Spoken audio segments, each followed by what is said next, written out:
espaço do Boêmio, isso é uma coisa que me toca muito, porque eu vi esse espaço ser destruído a martelada, né? Também, né? A martelada. Então isso é um filho que foi destruído de forma abrupta, né? Infelizmente não foi preservado, né, como se deveria. Bom, Ex-prefeito, então nós vamos entrar no seguinte, eu quero aqui captar a sua opinião pública, né, sobre a questão de como anda a nossa cidade. Então nós vamos tocar no seguinte, segurança pública, né? O senhor tem visto o seguinte, que recentemente e ao longo do ano, inclusive ao longo de 2022, aconteceram vários casos de homicídios, né, e latrocínios também no nosso município, uma coisa que, de fato, para uma cidade tão pequena, não era para estar acontecendo com tanta frequência. Certo de que existe um período em que se acontece frequentemente. Tem um período que a gente pode dizer assim, até que para, né? Mas volta a acontecer. Inclusive, o senhor tem uma opinião acerca de implantar a Polícia Civil, né, e o reforço da Guarda Municipal no município. O que o senhor acha, como é que deve ser feita essa reestruturação do policiamento da Guarda Municipal aqui em Bacuri? Renato, primeiro que hoje nós não temos a segurança pública em Bacuri, nós temos a insegurança pública. Ela é sistêmica, eu não diria institucionalizada, porque não é um querer do poder público estarmos tão inseguros. Mas há pouco tempo eu pensava, Renato, que uma das saídas para a gente equacionar um pouco essa questão da segurança pública seria criar aqui um QG também da Polícia Civil. Mas eu já mudei um pouco. Acho que esse QG da Polícia Civil, que vai agir com inteligência, hoje nós temos aplicativo, a Polícia Civil tem aplicativo que se o Marcos der 10 likes no celular dele ali, ele pode captar e saber mais dele do que a família dele sabe. Então nós temos tecnologia e temos ferramenta e temos inteligência. O que a gente precisa é, pelo menos na região, na micro-região, criar uma grande estrutura de inteligência e de ferramenta da Polícia Civil, de forma que ela mapeie os criminosos, mapeie as questões que podem engendrar crimes e, a partir daí, agir com autorização judicial, porque nós não podemos ultrapassar a fronteira do Estado de Direito. Mas isso é só uma coisa. A Polícia Civil tem que ter um QG bem instrumentalizado, onde haja com inteligência, se antecipe. Não é possível que a gente vá perder, a gente não pode desistir da segurança. A gente não pode desistir de que a gente precisa transmitir para as famílias que elas têm o direito de viver em segurança. Muita gente diz, não tem mais jeito, as facções já dominaram, mas não podemos desistir. Mas é fundamental também, além disso, agir com inteligência dentro do Estado de Direito, que a gente implemente a Guarda Municipal. Quando eu fui prefeito, a gente tinha chamados pipirazuis, né? Porque a farda era azul. Guarda Municipal não é a guarda para exercer prisão, não é a guarda judiciária, não. Mas elas são os olhos do rei. Ou seja, se ela tiver equipada, treinada, todo guarda municipal tem que ter treinamento qualificado de abordagem e de defesa pessoal. Eles, ostensivamente, nos bairros, nas comunidades, com o regime jurídico que o prefeito saia, mas eles continuem funcionários, tendo essa seguridade, eles vão contribuir e muito para diminuir a violência. Mas só isso? Não. Isso ainda é muito pouco. A gente precisa atuar, essa palavra está muito de moda, transversalmente. Educação, cultura, esporte, ocupação, integralidade de horário nas escolas, para que aí sim a gente comece a tirar a clientela que vai ser cooptada por essas facções para poder ir para o mundo do crime. Então, a segurança municipal ela é complexa, não se resolve da noite para o dia, mas é preciso enfrentar esse tema.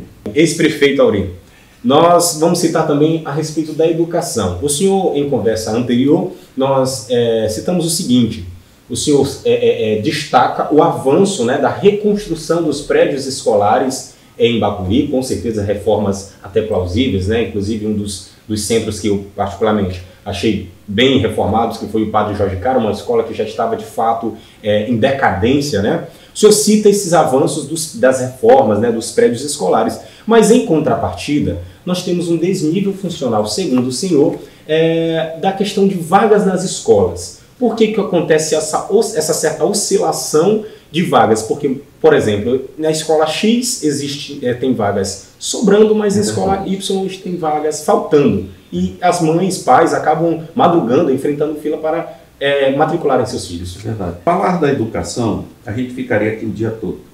Eu vou tentar, pelo menos, focar algumas coisas, às vezes até de forma romântica, e outras em cima da realidade que existe hoje aqui. A primeira onda de construção de escola foi exatamente no início do meu mandato. Nós construímos 7 escolas no primeiro ano, e a gente não tinha nem Fundep nem Fundep. E mais, o IBGE tinha colocado 5 povoados nossos, de Santa Rosa a Ponta Seca, passando por Bitil, Macaco, para Apicuaçu. Nós passamos 3 anos sem receber a verba correspondente a essas populações dos povoados. E mesmo assim a gente construiu 7 escolas. Por quê? Porque tinha escola aqui no povoado, quando eu passei a ser prefeito, que funcionava num bar, um barzinho. Então, quando tinha bêbado, não tinha aluno. Tinha outras que funcionavam numa casa de forno. Então, quando tinha a mandioca para desmanchar, não tinha escola. Então, nós enfrentamos isso. Depois disso, eu vi que alguns avanços em termos de infraestrutura escolar foram acontecendo, mas observei que neste ano de 2022, a gente teve um grande avanço aqui de melhoria das escolas, um grande avanço. Talvez seja consequência do maldito ou bendito orçamento secreto. Como o presidente Jair Bolsonaro não se entendia com os governadores, os orçamentos secretos, através da sua base parlamentar, vinha direto para os municípios. Tem prefeito que não terminou nem de fazer as escolas e outras obras do orçamento secreto. Mas o fato é que avançamos muito agora, no ano de 2022, na gestão aqui do prefeito Washington, avançamos muito nessa estruturação das escolas. Precisamos avançar mais. Mas há algumas coisas que me chamam a atenção. Primeiro, por que dormem pais? Eu sou muito observador. Eu também tenho visto. Dormem pais, por exemplo, na fila para matricular no Lívio Nogueira, e no Santinha não tem a mesma fila. Você não pode ter uma escola de um nível aqui e a 3 quilômetros ter uma outra escola que seja municipal, onde não há a procura. O que deve ser a escola? Deve ser um ambiente onde as famílias reconhecem segurança e capacidade de convivência em harmonia, onde seus filhos vão evoluir. Então, essa é uma coisa que está me intrigando. Não tem esse nivelamento. Tem escolas aqui que estão reformadas, mas não há a mesma procura. E já, se você me permitir, nesse assunto de educação, eu queria só colocar algumas questões aqui que eu acho fundamental. Primeiro, educação tem que ser uma grande festa, uma festa anual. A gente tem que encarar a educação como uma festa de formação de cidadãos. Mas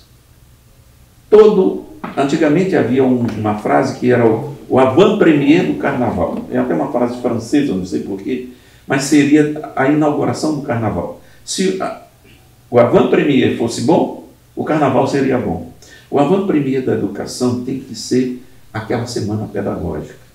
Tem que ser um acontecimento extraordinário, que ultrapasse os muros da escola, onde a gente possa trazer notáveis para discutir as temáticas da escola, onde a gente possa demonstrar ali os números alcançados no ano anterior e projetar os números onde queremos chegar desse ano. Mas, além disso, nessa ideia de transversalidade, tem que vir para dentro desse evento inaugural do ano letivo, tem que vir para dentro a cultura, tem que vir para dentro o esporte e, principalmente, a comunidade. Temos que encerrar com uma grande festa. Aí sim, a gente começa com o pé direito no ano da educação. Sem falar que, sem dúvida, deve de fato ser uma das nossas prioridades como ser humano, né? Porque ela nos leva a outros caminhos e nos dá outras oportunidades. E se me permite, a educação é uma coisa inebreia, né? Afinal de contas, eu saí da Praia do Peru e a primeira vez que eu pisei numa escola eu tinha 9 anos. E antes dos 27 anos eu já tinha 2 faculdades, uma outra pelo meio, e aos 32 já tinha um mestrado lá fora, numa das fundações mais famosas do país. E com uma tese que virou livro, né? Revisão tributária a favor dos poderosos. Bom, cujo o governo do Estado comprou os direitos autorais. Bom, então eu vejo assim, estruturando a escola, a gente pode avançar para um passo que é a integralidade de horário. A integralidade de horário é importante, por quê? Talvez eu esteja atropelando, mas é porque a integralidade é importante porque nós estamos saindo do mundo analógico na escola para o mundo digital. Bem, o mundo analógico é mais lento, mas nem por isso é tão pernicioso. Paulinho da Viola diz que no nevoeiro leva o barco devagar. Não é isso que o poeta diz, Paulinho da Viola? Bom, esse é o mundo analógico. Sonhamos muito ir para o mundo digital, digitalizar a escola, e devemos, mas nós temos que ter alguns cuidados, Renan. A digitalização não pode transformar nossas crianças e nossos jovens em robozinhos digitais. Então a integralidade horária é fundamental, porque você pode permear a convivência, menos lousa, menos quadro e mais diálogo. Exatamente. Cada escola, na integralidade de horário, o aluno tem que ter um pedacinho dela que pertence só a ele, o seu armário. Nós temos que adaptar isso, o seu armário. Onde só o aluno terá acesso, só ele ou o inspetor. Porque também não pode deixar só o aluno. E vai se ele bota um massinho de droga lá dentro. Então, a integralidade de horário e mais. O professorado tem que estar muito preparado, muito instrumentalizado. Nosso grande Sócrates, se me permite, eu estou alongando, se me permite, nosso grande Sócrates, mais de 2.300 anos atrás, não sabia ler nem escrever, e deixou um dos maiores legados para educadores. Sócrates, no seu método maêutico, dizia que o professor não podia ser a luz e a estrela. A luz era o aluno. Porque tudo estava no aluno e, através da maêutica, ele ia extraindo o conhecimento que o aluno já tinha dentro dele, só precisava ser despertado. E depois veio nosso Paulo Freire, patrono da educação brasileira, honra a todo o Brasil, e disse, não, Sócrates está certo, mas o professor também tem que ser estrela, também tem que ser luz, ele não pode ficar nas sombras. Então isso faz com que, se o nosso Paulo Freire disse que o professor também tem que ser luz, tem que ser farol, então há uma responsabilidade adicional aos nossos mestres, professores, se instrumentalizar. Isso é fundamental para que a educação dê certo. E mais, educação não é só uma trincheira de depositar conhecimento. Isso é instrução. Educação é retirar tudo que é preconceituoso de um aluno para que ele se abra como cidadão para aceitar diferenças do mundo. Certo. Desculpa, tá? Então vamos lá. Não, tá tudo certo. Ex-prefeito Aurino, nós vamos falar o seguinte agora. Nós vamos comentar um pouco sobre a cultura, né? O senhor já até antecipou um pedaço ainda agora dessa parte. Nós vamos falar um pouco da cultura. Aqui em Bacuri, nós temos o período do São João, que é um período que mais se destaca o que se pensa sobre cultura, mas a cultura não é somente boi, quadrilha, não é somente tambor de crioula, não se define somente nas atrações culturais, né? Mas tem um aprofundamento por trás disso. O que é que o senhor pensa sobre a cultura e como que o senhor destaca a cultura de Bacuri? Naquela cartilha que você citou, e eu fiquei honrado, que eu distribuí uma cartilha em cada casa, e eram 5.000 casas, dizendo, se me eleger prefeito, eu vou fazer isso. E de repente fui eleito, aí eu digo, e agora, José?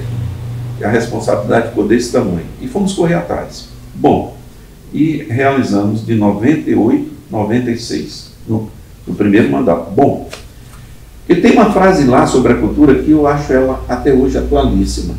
Precisamos emprestar à cultura regional de Bacuri o status de arte popular. O que eu quero dizer com isso? Eu disse isso há mais de 20 anos atrás e continuo achando que isso é uma profecia, é um dogma. Ou seja, não adianta a gente se apegar só a São João. Não adianta se apegar só a uma determinada Natal ou a essas datas festivas. A cultura ela é permanente. Ela é a identidade de um povo. Mas essa identidade se perde se nós não cultivarmos. Por exemplo, precisamos instalar urgentemente aqui oficinas de batuque, de dança, de expressão corporal, de canto. Por quê?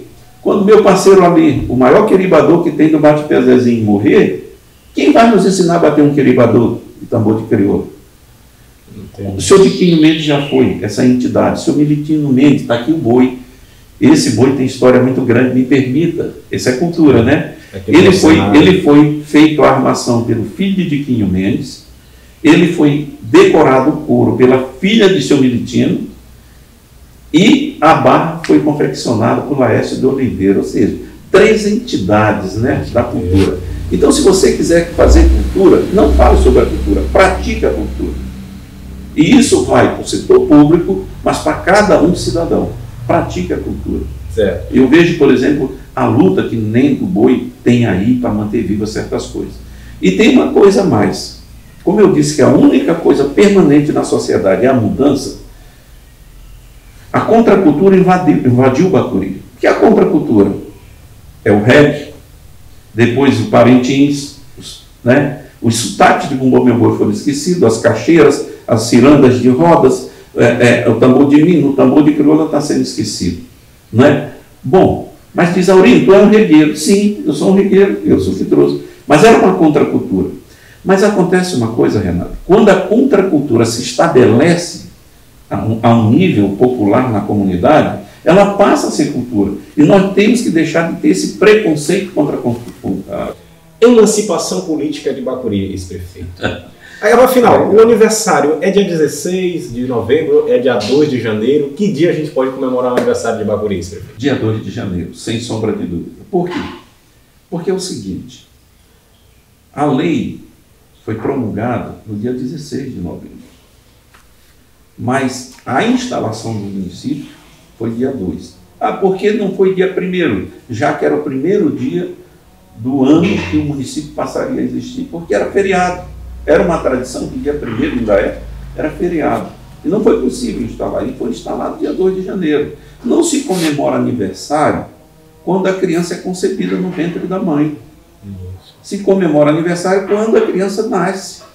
O aniversário deve ser comemorado no dia que o município foi instalado. Por exemplo, entre 16 de janeiro e 31 de dezembro, a pessoa que nascia em Bacuri era registrada com cidadania cururucuense. Nada acontecia enquanto o município nesse interstício de tempo. O que tem se feito? É que, dependendo da conveniência, em alguns anos, aí faz o evento dia 16. Houve, por exemplo, a inauguração do ginásio, o lançamento de um livro, e aí trouxeram para o dia 16. A gente tem que tratar essas coisas com mais respeitabilidade. Afinal de contas, é uma data histórica. É onde Bacuri passou a integrar a República Federativa do Brasil. Foi com a instalação dele. Então, definitivamente é 2 de janeiro. Esse prefeito, assim, é o seguinte, porque sempre se envolve esse embate de datas, mas onde que a gente pode, de fato, buscar essa fonte? É onde a gente pode ter registro, pode nos afirmar assim que a gente pode confirmar essa história? O que uma entidade da federação precisa ter, está lá na Constituição, para existir como pessoa de direito privado e membro da República Federativa do Brasil, que no caso é um município? Ele tem que ter povo, território e governo organizado. Sem esses 3 elementos, ele não existe. Então, quando que tivemos governo organizado? Quando Rui Aranha tomou posse como interventor, sendo o primeiro prefeito de Bacuri, 2 de janeiro. Isso está nos anais. Acredito que até temos em algum lugar, biblioteca, Câmara Municipal, a gente encontra. Aliás, biblioteca, a gente tem carência de biblioteca, né? Porque aquela biblioteca que nós construímos ali passou 20 anos depredada. Agora, graças a Deus, eu passo, olha, ela está bonitinha lá. Não sei como está por dentro. Tá mais ou menos, né? Eu também há muito tempo não entro por lá, tenho só visto também, mas É desse jeito, né? Mas isso também não nos impede de fazer uma comemoração no dia 16, porque, como o senhor já disse, de fato, também faz parte da história. É uma data que também não pode ser esquecida, né? O risco que eu... não, risco não. A preocupação que eu tenho é que a gente desfoque. Quando nós concentrarmos no dia que realmente o município passou a existir, que foi o dia que ele foi instalado, a gente vai cada vez mais fortalecendo essa data e vai trazendo mais o que? Eventos turísticos, eventos para a cidade, e vai cada vez mais fortalecendo a nossa identidade de bacuriense. Então, esse é o risco. Criar 2 datas, 3 datas, eu acho temerário. Isso, se torna um pouco preocupante, porque se perde um pouco ali na história do município, né? Bom, esse prefeito, eu vou fazer o seguinte, o senhor disse que, de certa forma, às vezes se intimida um pouco, fica um pouco tímido, né? Com a questão do título de escritor, né? Mas o senhor tem aí, né, 4 livros? 4 livros eu tenho 2 livros lançados. Tem 2 lançados e 2 estão a caminho, né? 2 estão a caminho.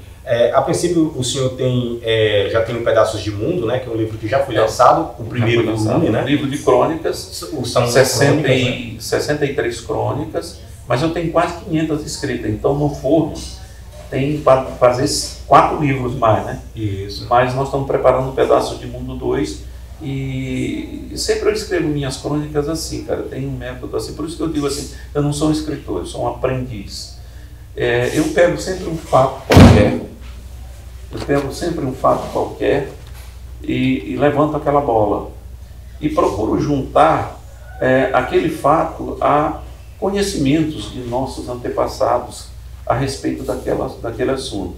E no final eu não tenho a pretensão de concluir aquele assunto, eu deixo a bola quicando na crônica para que quem lê a crônica possa no final também dar outras opiniões. É muito importante você não ser conclusivo, mas levantar a bola quicando. Por exemplo, nesse livro Pedaços de Mundo 1, abre-se com Sapoca, o filósofo. Todo mundo sabe, os mais antigos, sabe quem foi Sapoca, né? Neguinho espirituoso demais. Espirituoso, era muito bom viver com ele. Se não me falha a memória, deixa eu até fazer um parêntese aqui. Eu acho que tem uma frase que eu li nesse livro. Tem uma frase seguinte, que disse que para ele dormir ele não precisava de rede, ele precisava de sono. Né? Não é desse livro? Nós estávamos... Eu queria ser prefeito e Oswaldo Cunha era o prefeito. E tinha o São João, ali, as barraquinhas todas ali atrás do padre Jorge Cara. Sim. E mas Oswaldo tomando lá umas pingas, e toda hora, e tinha mais, umas 20 pessoas, né, ao redor, e toda hora a Sapoca vinha, Oswaldo, arruma mais uma. Aí Oswaldo deu a última pinga para ele e disse, olha Sapoca, não me enche mais o saco, não me enche, mas faz o seguinte, Tereza, minha mulher, tem um presente para ti, vai buscar de manhã lá em casa. Aí Sapoca olhou e disse, que presente? Já ficou desconfiado, ele era arredio, né? Aí, uma rede para te dormir, está lá te esperando. E ele disse, olha Oswaldo, para dormir eu não prefiro de rede, prefiro do sono. Aí que foi que me inspirou. Sim, por exemplo, para que você ter uma mesa farta de comida se você não tiver fome? Mas é o que acontece no Brasil. Poucos têm a mesa farta e estraga a comida e não quer comer. Enquanto muitos têm a fome e não têm a comida.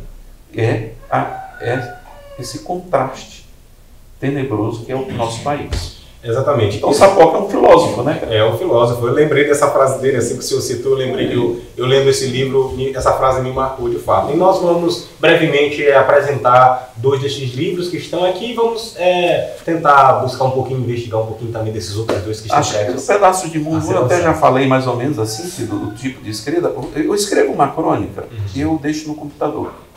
E faço questão de ficar 1 mês, 2 meses sem mexer nela. Como eu digo que a única coisa permanente que tem na vida é a mudança, daqui a 2 meses eu vou. E eu olho lá, já tem coisa que eu não gosto do que eu escrevi. Isso é sinal que eu evoluí ou evoluí. Mas eu mudei. Mudou. Então eu digo essa frase sempre.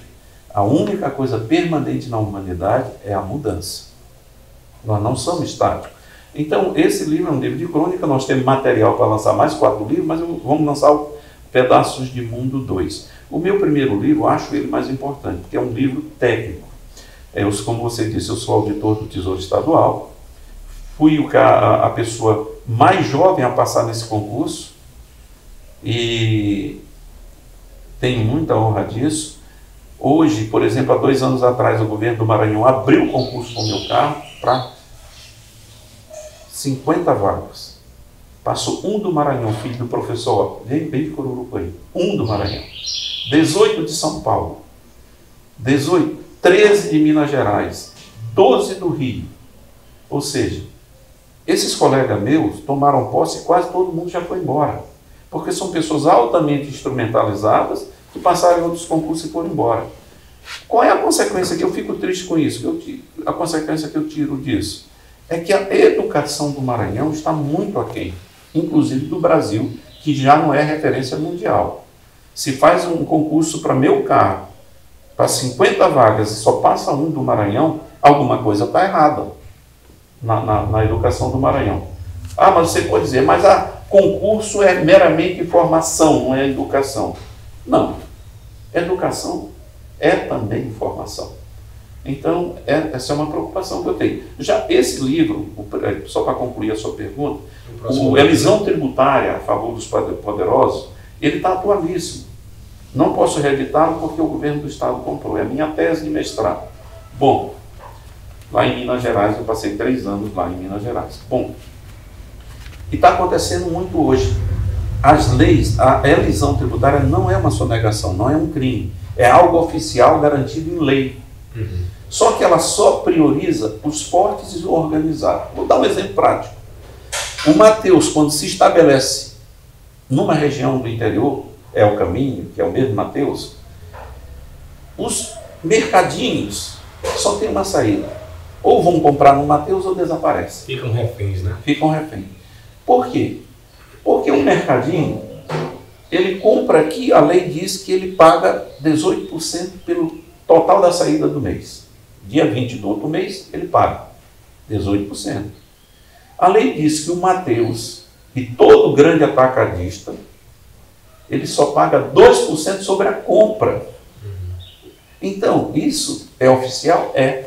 Mas gera um desnível na concorrência e acontece, os mais fortes vão ficando quanto mais fortes.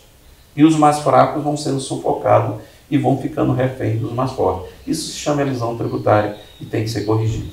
Tá, então vamos lá. Ex-prefeito Aurino, nós vamos falar da produção. É uma coisa que, claro, na conversa anterior, o senhor me disse... Deus do céu! Que gosta, né? Tu tá querendo puxar a conversa pro dia todo, cara. Então vamos lá. O senhor diz uma frase o seguinte, o senhor tem uma opinião acerca da frase estuda senão tu vai para a roça, né? Que inclusive o senhor quer citar a questão do incentivo à agricultura e tudo mais. O que o senhor tem a dizer? Nós somos numa geração impressionante. E nós, que eu digo eu, né? Nós somos numa geração que a gente estava no limiar de várias mudanças sociais. Nós somos uma geração que obedecia os pais e agora a geração que obedece os filhos. Ou seja, os pais nos mandavam e agora os filhos nos mandam. Não sei porquê, mas nos mandam. A gente confunde muito, talvez pelo trauma dos pais serem bastante rigorosos, a gente confunde muito que temos que ser bastante liberais com os filhos. E aí a gente cai na ditadura dos filhos. A primeira coisa de você viver numa ditadura de filho é se perguntar, eu sou colega dele? A gente confunde amor com coleguismo, cara. E o primeiro colega é o filho ou a filha. E aí começa a errar na mão. Bom, então, nossos antepassados, quando eu cheguei aqui em Bacuri, nós não comprávamos 1 quilo de arroz de fora. Nós comprávamos cultivado bem ali, nos campos do Bate-Pé, nos campos da Madragoa. A abóbora não se comprava de fora. É uma vergonha que a gente vá no sacolão para comprar abóbora. Se na estiva tem uma terra extraordinária, né? Manga, a gente só consome o que nasceu naturalmente, aí nos quintais. Então, nós somos vítima dessa frase dos nossos ancestrais. Estuda, senão tu vem para a roça. Deve ser o contrário. Estuda para vir para a roça. Estuda para conhecer a tua terra. Porque tudo começa pelo solo. Conhecendo tua terra, você só vai produzir nesse solo, o que ele pode te dar. Nós temos, por exemplo, aqui um terreno arenoso. Esse terreno aqui foi formado na era Cenozoica, que é uma das últimas eras geológicas. Portanto, é um terreno recente. Não é aquele terreno daqui do sul do Maranhão, da zona dos Cocóis, lateralizado, que lá realmente é uma potência para produzir. Então, até para produzir no nosso solo, nós temos que saber escolher o que produzir. Só posso dizer que nós temos uma oportunidade que os outros não têm. Nós temos mais ou menos 1.600 centros ou sítios. Então a reforma agrária já foi feita pelos nossos antepassados. Nós já conhecemos o nosso tipo de solo. Então nós precisamos apenas acreditar nesse solo e, através de um parteiro chamado Poder Público Municipal, esse tem que ser o parteiro, ninguém nasce sozinho, a sua mãe é um exemplo. Eu me emociono quando vejo que eu cheguei em São Paulo, no primeiro dia como prefeito, lá em São Paulo, e eu encontrei na maternidade dos padres lá um caderno, um livro, com 427 partos feitos pela sua mãe. Eu acredito que ela tem até hoje. Aquilo me emocionou. A sua mãe é uma autoridade, é uma autoridade. Então, o que acontece? Nós precisamos aproveitar essa reforma agrária que já foi feita, 1.600 sítios ao centro, cara. Então, quando você olha para um pé de açaí plantado, que não é difícil, você não olha para açaí, você olha para dinheiro. Se tu olhar para uma cabeça de gato, tu olha para dinheiro, mas tem uma coisa, esse dinheiro vai destruir o meio ambiente. Então nós não podemos priorizar o gado bovino, mas podemos priorizar e disseminar muito a produção de porcos e de galinha caipirão.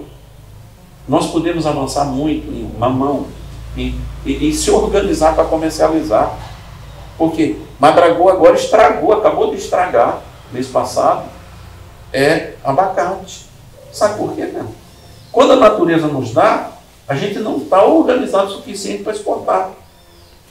Por isso que eu digo, o poder público tem que ser o parteiro para nós quebrarmos esse paradigma e fazer a seguinte: estuda e vem para a roça. E eu sei como fazer isso. Eu sei como fazer isso, mas não dá para discorrer aqui. Eu penso que a Câmara Municipal pode criar a Academia de Notáveis. Por que o nome Academia?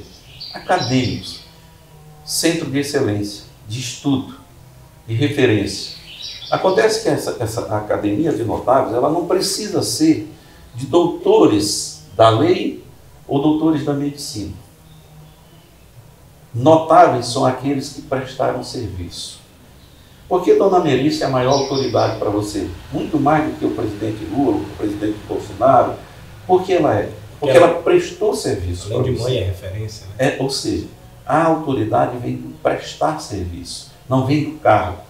Então o que acontece? Nós precisamos ter um projeto aprovado pela Câmara, que se torne lei, onde a gente crie 11 ou 15 cadeiras e coloque como patrono aqueles notáveis que já se foram, já morreram, mas que prestaram grandes serviços para Bacuri. Eu imagino assim, uma cadeira cujo patrono seja o padre Giovannini, né? A irmã Clara. Ou, por exemplo, talvez Severiano Diniz, que é uma das figuras que eu conheci mais educadas, destilava educação. Então, definindo, e isso pode ser definido na lei, quais são os 15 notáveis, eles passam a ser o patrono. E aí, por exemplo, de 2 em 2 anos, elegemos comunitariamente, aí a lei que vai definir, os notáveis que estão vivos, para ocupar a cadeira daqueles patronos, que já prestaram serviço e já se foram. Primeiro, a academia vai valorizar a história e a memória dos que se foram, e vai valorizar os que estão aqui. Mas para que serve isso? Isso não é uma toalha de enxugar gelo? Não. Da Academia de Notáveis, que são pessoas que, inclusive sua mãe, eu não consigo imaginar que não seja ela numa cadeira, assumindo a cadeira de um desses patronos, a finalidade dessa academia é sugerir a cada 6 meses 2 ou 3 ideias para que a Câmara transforme em projeto e meta de execução. Claro que o prefeito não está obrigado a fazer, mas ele vai se sentir desconfortável se 15 notáveis que conhecem Bacuri profundamente e sugerem que nós devemos agir assim, assim, em cada setor social, ele vai se sentir incomodado se ele realmente não encampar com política pública do governo dele. Então, a Academia dos Notáveis, ela começa grande porque são os que se foram, que foram grandes prestadores de serviço. E ela continua grande porque não é qualquer um que vai ser eleito. Vai ser eleito aqueles que são referências e que conhecem o Bacuri, não num sentido, como eu disse, academês, mas no sentido de vida.